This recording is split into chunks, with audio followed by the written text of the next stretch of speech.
نحمده ونصلي ونسلم على رسوله الكريم اما بعد فاعوذ باللہ من الشیطان الرجیم بسم اللہ الرحمن الرحیم۔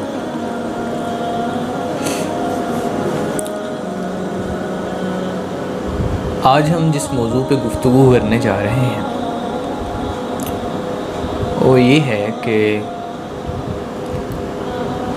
اس وقت ہمارے ملک کے اندر جو صورتحال ہے، زیادہ تر ملک کا جو حصہ ہے وہ پانی کے زیر آب آ چکا ہے۔ اللہ تعالیٰ سے دعا ہے کہ اللہ تعالیٰ ہمیں اپنے مسلمان بھائیوں کے لیے زیادہ سے زیادہ تعاون اور ان کے لیے دعا کرنے کی توفیق عطا فرمائے۔ آپ صلی اللہ علیہ وسلم نے فرمایا، تمام مسلمان آپس میں بجسم واحد کی طرح ہیں۔ جیسے جسم میں ایک چھوٹی انگلی کو تکلیف ہو تو پورے جسم کو تکلیف ہونے لگتی ہے، اسی طرح ایک مسلمان کو تکلیف پہنچے تو تمام مسلمانوں کو تکلیف پہنچتی ہے۔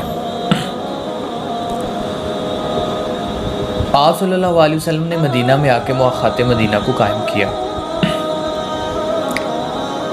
ایک بھائی کو مسلمان کو دوسرے کا بھائی قرار دیا، حتیٰ کہ نصار جو تھے، انصار، مدینہ میں رہنے والے انصار صحابی، انہوں نے اپنی زیادہ بیویوں میں سے کچھ بیویاں مہاجرین کو دیں۔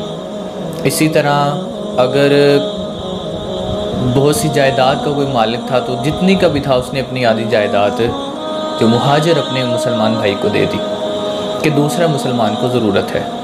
تو اس وقت جو سچویشن ہے کہ بہت سے رفائی ادارے جو ہے وہ جو فنڈ اکٹھا کر رہے ہیں سیلاب زدگان کے لیے، تو ڈونیشن فار سیلاب زدگان، جو سیلاب کے اندر متاثر ہونے والے لوگ ہیں، ہمیں چاہیے کہ ہم ان کی مدد کریں۔ تو اب سوچیں نا کہ دیکھ سکتے ہیں کہ یہ جو آزمائش یا مصیبت ان مسلمانوں پہ اتری ہے یہ ہم پہ بھی آ سکتی تھی۔ اگر یہ آزمائش ہم پہ نہیں آئی تو کم سے کم ہم ان کے ساتھ وہاں جا کر ان کا خیال نہیں رکھ سکتے، ان کی کیئر وہاں جا کے نہیں کر سکتے، تو کم سے کم ہم یہاں سے ان کے لیے ڈونیشن تو کر سکتے ہیں۔ اگر کوئی ڈونیشن تک نہیں کر سکتے، اس سچویشن میں کوئی نہیں ہے کہ کوئی جو ہے نا وہ کم سے کم رقم بھی ان کے لیے نہ دے سکے۔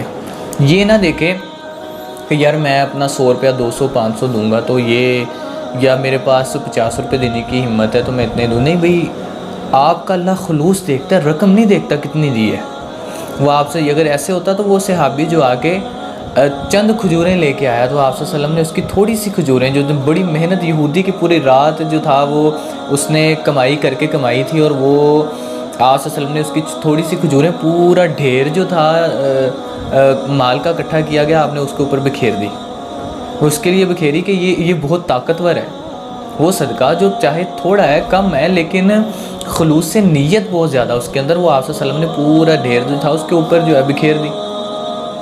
تو یعنی کہ آپ کا خلوص دیکھا جائے گا، یہ نہیں دیکھا جائے گا آپ نے کتنے پیسے دیے ہیں۔ تو اس کے اندر شرمانے والی کوئی بات نہیں کہ میں کم دے سکتا ہوں، کوئی بھی کم دے سکتا ہے، زیادہ دے سکتا ہے۔ اسے چاہیے کہ وہ زیادہ سے زیادہ جو ہے مسلمان بھائیوں کے لیے تعاون کرنے کی کوشش کرے۔ نمازوں میں ان کے لیے دعا کریں کہ اللہ رب العالمین جو ان کے فوت شدگان ہیں، ہمارے مسلمان جو بہن بھائی ہیں اس دنیا سے اس سیلاب کے اندر چلے گئے، اللہ تعالیٰ ان کی مغفرت فرمائے۔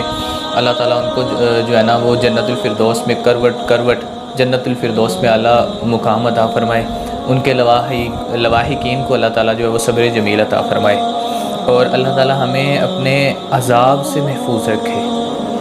دیکھیں پہلے کرونا میں کتنی دنیا چلی گئی، پھر 8-9 ماہ تک بارش نہیں ہوئی، اس قحط سالی میں اتنا زیادہ نقصان ہوا، اور اب پاکستان بہت ہی نازک سچویشن میں تھا، اور اوپر سے یہ عذاب جو تھا وہ سیلاب کا آ گیا، اور ایک جگہ پہ نہیں آیا، 3 صوبوں کے اندر آیا ہے۔ پنجاب رہ گیا ہے، اس کو بھی وارن کیا جا رہا ہے۔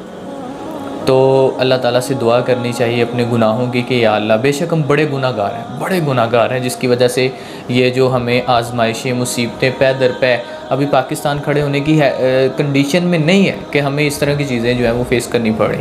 ہم پہلے ہی مہنگائی اور بحران کو بڑی مشکل سے فیس کر رہے تھے، اور اوپر سے یہ بہت بڑا اللہ کا عذاب ہے۔ تو اللہ تعالیٰ سے دعا مانگنی چاہیے، اللہم لا تقتلنا بغضبک ولا تہلکنا بعذابک وقنا قبل ذلک، وآخر دعوانا الحمد للہ رب العالمین، والسلام۔